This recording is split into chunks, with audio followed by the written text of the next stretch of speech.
தினம் ஒரு தகவல், தினம் ஒரு ஞானம். பிரம்ம ரிஷி பிதாமக பத்ரிஜி அவர்களுக்கு நம் அனைவருடைய வணக்கத்தையும் நன்றியையும் தெரிவிச்சுக்கலாம். ஒரு மனுஷன் தூங்கி எழுந்துக்கிறான். எழுந்துக்கும் போதே அவனுக்கு என்னன்னு கேட்டா, ஏன் நான் ஒரு குறையுடனே இருக்கிறேனா, ஏதோ ஒரு வெற்றிடம் இருக்கிறது, ஏன் சந்தோஷம் இல்லாமல் இருக்கிறேன் அப்படின்னு சொல்லிட்டு நிறைய யோசிக்கிறான். சரி, அப்படி யோசிக்கும் பொழுது என்ன பண்ணலாம்னா, ஒரு பெரியவரோட போய் கேட்கலாம், என்ன எனக்கு ஏன் இப்படி இருக்கு அப்படின்னு சொல்லும் பொழுது அவர் என்ன சொல்றாருன்னு சொன்னா, நீ தேடும் நிலையில் இல்லை, சந்தோஷம் என்பது நீ தேடும் நிலையில் இல்லை, நீ உணரும் நிலையில் தான் இருக்கிறது. கொஞ்ச நேரம் கண்ணை மூடி என்னுடைய மூச்சை கவனி அப்படின்றாரு. சரின்னு சொல்லிட்டு கண்ணை மூடி உட்கார்ந்து மூச்சை கேட்கறான். மூச்சை அப்படியே கவனிச்சுக்கிட்டே இருக்கான். கவனிச்சுக்கிட்டு இருக்கும்பொழுது அவனுக்குள் ஒரு கேள்வி எழுகிறது. நான் எதை தேடுகிறேன்? அமைதியை தேடுகிறேனா, சந்தோஷத்தை தேடுகிறேனா, நிம்மதியை தேடுகிறேனா, அல்லது பதவியை தேடுகிறேனா, பட்டங்களை தேடுகிறேனா, என்ன தேடுகிறேன்? அப்படி எதில் எனக்கு சந்தோஷம் வரும் அப்படின்னு யோசிச்சு பார்த்தான். என்ன நமக்கு யோசிச்சு பார்க்கும்பொழுது என்ன வந்தது அப்படின்னா,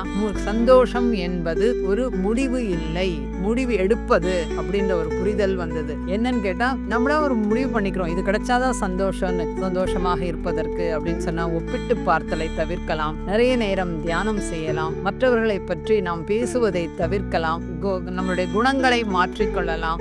இது எல்லாமே கிடைக்கும் பொழுது சந்தோஷம் தன்னால் தேடி வரும். அப்பொழுது நிலைக்கும் சந்தோஷம் நிலையானது. நாம் தெரிஞ்சுக்கணும், சந்தோஷம் எங்கேயோ ஒரு மூட்டையில கட்டி எங்கேயும் வைக்கல, நமக்குள்ளேயே இருக்கு, நாம் உணர்வதுதான். தொடர்ந்து தியானம் செய்யும் பொழுது இது எல்லாமே நாம் ஏற்றுக்கொண்ட வாழ்க்கை, நாம் திட்டமிட்டு வந்த வாழ்க்கை. இதில் சில மாற்றங்கள் நம்மளால் செய்து கொள்ள முடியும். அது எப்பொழுது கிடைக்கும் என்றால், ஒரு ஞானம் வரும்பொழுதுதான் கிடைக்கும் என்ற ஒரு புரிதல் நமக்கு வரும். அதனால் எல்லா நாளும் அதை புரிந்து கொண்டோமானால் சந்தோஷம் என்பது நம்மிடம் இருக்கிறது அப்படின்ற ஒரு புரிதல் வரும். அந்த புரிதல் வர வேண்டும் என்றால் தொடர்ந்து தியானம் செய்து, நிறைய புத்தகங்கள் வாசித்து, நிறைய நிறைய நிறைய நிறைய கற்றுக்கொண்டு, வாழ்க்கையே கற்றுக்கொள்வதற்காகத்தான் இந்த ஆன்மா பிறப்படுத்து வந்தது, கற்றுக்கொள்வதற்காக. அப்ப நிறைய கற்றுக்கொண்டோம் ஆனால் ஞானம் கிடைக்கும். ஞானம் கிடைக்கும் பொழுது ஒரு சந்தோஷம் தன்னால் கிடைக்கும். சந்தோஷம் என்பது உணர்வது அப்படின்ற ஒரு புரிதல் வரும். இந்த புரிதல் வரனா தொடர்ந்து தியானம் செய்வோம், ஞானம் பெறுவோம். நன்றி.